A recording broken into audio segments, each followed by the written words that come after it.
ആരോഗ്യത്തോടെ ഇരിക്കാം. മികച്ച പരിചരണം ഞങ്ങളുടെ ഉറപ്പ്. Shoranur medical trust, Shoranur. പാലക്കാട് മണപ്പുള്ളിക്കാവ് വേലയ്ക്ക് ഫെബ്രുവരി 14 കണ്ണിയാറോടെ കൊടിയേറും. ക്ഷേത്ര നിർമ്മാണ പ്രവൃത്തികൾ നടക്കുന്നതിനാൽ ചാന്താഭിഷേകം ഒഴിവാക്കിയാണ് ഇത്തവണ വേല ആഘോഷിക്കുന്നതെന്ന് ഭാരവാഹികൾ പറഞ്ഞു. കാർഷിക വൃത്തിയുടെ ഭാഗമായി നിൽക്കുന്ന മണപ്പുള്ളിക്കാവ് വേല നഗരവേല എന്ന പേരിലാണ് അറിയപ്പെടുന്നത്. കുംഭമാസത്തിലെ ആദ്യത്തെ വെള്ളിയാഴ്ച കൊടിയേറ്റവും മൂന്നാമത്തെ വ്യാഴാഴ്ച വേലയും ആഘോഷിക്കും.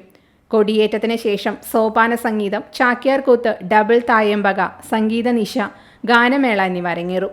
വേല ദിവസം 15 ഗജവീരന്മാരും പഞ്ചവാദ്യവുമായി നഗരവേല നടക്കും. വെടിക്കെട്ടുണ്ടാവില്ലെന്ന് ഭാരവാഹികൾ പറഞ്ഞു. President Balakrishnan, executive officer Manoj Kumar, Manikandan, Jaishankar എന്നിവർ വാർത്താ സമ്മേളനത്തിൽ പങ്കെടുത്തു.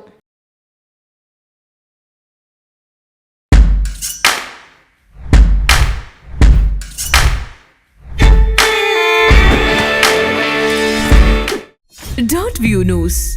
കാഴ്ചകളാണ് ലോകം. കണ്ടു തുടങ്ങുക.